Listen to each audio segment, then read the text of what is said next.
देखिए, इस वीडियो में हम जानने वाले हैं थैलेमस और हाइपोथैलेमस के बारे में। इनका उपयोग क्या होता है और इनका कार्य कहाँ क्या होता है, ये कहाँ अवस्थित रहते हैं और इनसे जो है किन किन चीज़ों का नियंत्रण होता है। भाई, और इसको हम देख लेते हैं। जैसे ही वीडियो में हम आगे बढ़ते जाएंगे वैसे ही सारी चीज़ें आपको समझ में आती जाएगी।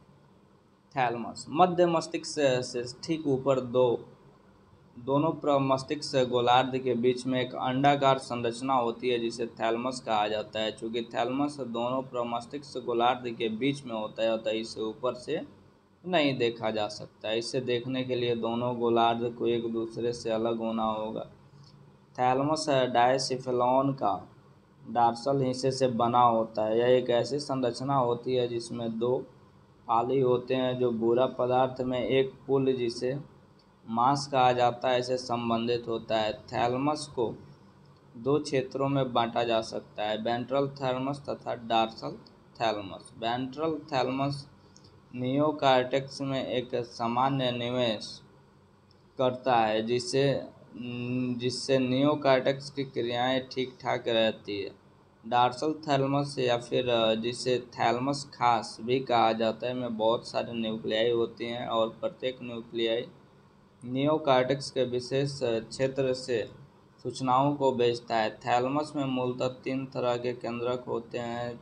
एक तरह के केंद्रक को संवेदी केंद्रक कहा जाता है, जिसका प्रधान कार्य शरीर के भिन्न भिन्न संवेदी प्रक्रियाओं जैसे दृष्टि, श्रवण, दर्द, ताप, स्पर्श, स्वाद, गंध आदि से संबंधित आवेग को ग्रहण करके मस्तिष्क के उपयुक्त क्षेत्रों में प्रसारण करना होता है। इन केंद्रकों में लेटरल जेनिकुलेट न्यूक्लियस द्वारा दृष्टि सूचनाओं, मेडियल जेनिकुलेट न्यूक्लियस द्वारा श्रवण सूचनाओं तथा वेंट्रल पेस्टेरियर लेटरल न्यूक्लियस द्वारा स्पर्श, दाब, दर्द तथा तापक्रम आदि से संबंधित सूचनाओं को ग्रहण किया जाता है। चूँकि दूसरे तरह के केंद्रक वैसे होते हैं जो लघु मस्तिष्क, मस्तिष्क स्तंभ तथा रेक्टिकुलर फॉर्मेशन से आवेग को ग्रहण करके उसे मस्तिष्क के उचित क्षेत्रों में भेजता है। तीसरे तरह के केंद्रक वैसे होते हैं जो थैलेमस के भीतर के ही आवेगों को इकट्ठा करके उसे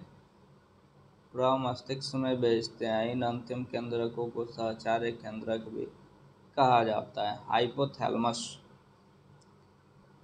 हाइपोथैलेमस के नीचे एक छोटी परंतु अत्यंत ही महत्वपूर्ण संरचना है जिसे जो हाइपोथैलेमस होता है ये थैलेमस के सटे हुए नीचे होता है, जिससे हाइपोथैलेमस की संज्ञा दी जाती है। कोलंब तथा हिल्सा के अनुसार हाइपोथैलेमस करीब 22 लघु न्यूक्लियाई तंतु तंत्र जो इससे होकर गुजरता है तथा पीयूष ग्रंथि से मिलकर बना होता है।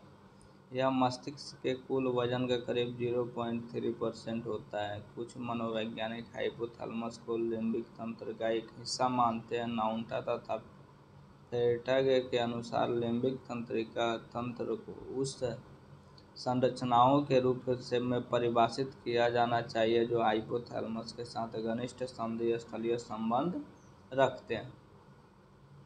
हाइपोथैलेमस जिन संरचनाओं के निवेश से प्राप्त होता है वे हैं लिम्बिक कार्टेक्स, वेंट्रल प्राकअग्र कार्टेक्स, एमिगडाला तथा रेक्टिकुलर फॉर्मेशन। इसका मतलब यह हुआ कि हाइपोथैलेमस को कार्टेक्स से काफ़ी संसाधित सूचनाएं तथा आंतरिक वातावरण से मिलने वाले सूचनाएं दोनों ही मिलते हैं। फिर हाइपोथैलेमस से निकलने वाली सूचनाएं मूलतः प्राक frontal cortex, amygdala, reticular formation तथा सुषुम्ना में जाती है। इसका मतलब यह हुआ कि हाइपोथैलेमस उच्च कार्टिकल केंद्रों तथा निम्न स्तंभ क्षेत्रों दोनों को सूचना भेजता है तथा उसे प्राप्त करता है। जो हाइपोथैलेमस होता है इसका जो मुख्य कार्य होता है, हाइपोथैलेमस व्यक्ति में प्रमुख जैविक अभिप्रेरक जैसे भूख, प्यास और यौन आदि को नियंत्रित करता है।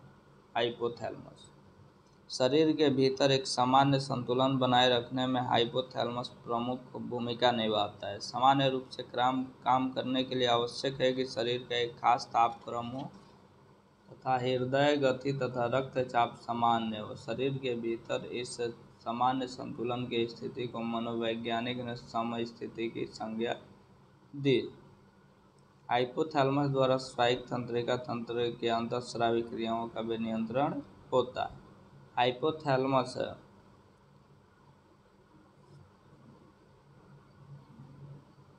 प्राणी के संवेग में महत्वपूर्ण भूमिका निभाता है।